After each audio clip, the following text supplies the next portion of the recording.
15 روزوں کی ایک ایک روزے کی علیحدہ علیحدہ فضیلت بیان کی ہے اہل علم نے۔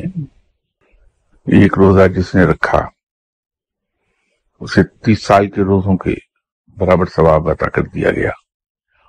ایک فضیلت یہ بیان کی گئی کہ جب کوئی شخص رجب کا ایک روزہ رکھتا ہے تو اس پر جہنم کا ایک دروازہ بند کر دیا جاتا، تاکہ 7 دروازے ہیں جہنم کے، 7 روزوں میں 7واں آخری دروازہ بھی اس پہ بند کر دیا جاتا۔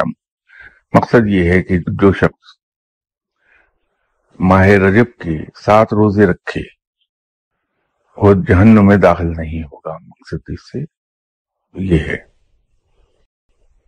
اسی طرح ایک فضیلت یہ بیان کی گئی کہ جنت کے 8 دروازے ہیں، تو جو شخص ایک روزہ رکھتا ہے رجب کا اللہ کی خوشنودی کی خاطر، ثواب کے حصول کی نیت سے، اس پر جنت کا ایک دروازہ کھول دیا جاتا ہے، تاکہ 8ویں روزے پر جا کے جنت کے 8 دروازے اس پر واقع کر دیے گئے۔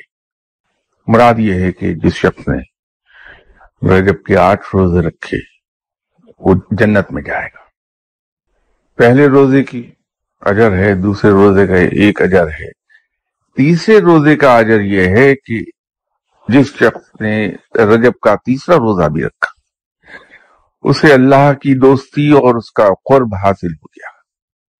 تو اس لیے مجھے رجب کے 3رے روزے کی یہ فضیلت بہت اچھی لگی کہ اگر میرے رب کی دوستی اور اس کا قرب مجھے حاصل ہو جائے تو شاید میں اسی واسطے سے بخش دیا جاؤں، معاف کر دیا جاؤں۔ اس مہینے میں کوشش کیجئے کہ نفلی عبادات کر لیں۔ فرض عبادات تو ہم پہ لازم ہے کہ اس کو ساری عمر باقاعدگی یا پابندی کے ساتھ کیا جائے، لیکن اس مہینے میں نفلی عبادات کر لیجیے اور رب تعالیٰ کی بزرگی کا ذکر، اس کی وحدانیت کا ذکر، اس کی وحدانیت کا اقرار جتنا زیادہ کر سکیں کر لیجیے۔ رب تعالیٰ کی رحیم و کریم ہونے کی صفت سے، اس کی رحمت سے پوری امید اور توقع ہے کہ رب اس ذکر کے صدقے آپ پر اپنی رحمت نازل فرمائے گا، آپ پہ اپنا کرم کر دے گا، آپ پہ اپنا فضل کر دے گا۔ اور جس شخص پہ رب تعالیٰ کا کرم ہو گیا، اس کا فضل ہو گیا، پھر اسے کسی چیز کی حاجت رہتی نہیں، کہ رب اس پہ اتنا مہربان ہو جاتا ہے کہ وہ اس مقام پر لے جاتا ہے اپنے بندے کو جہاں وہ کہتا ہے کہ میرے لیے میرا رب ہی کافی۔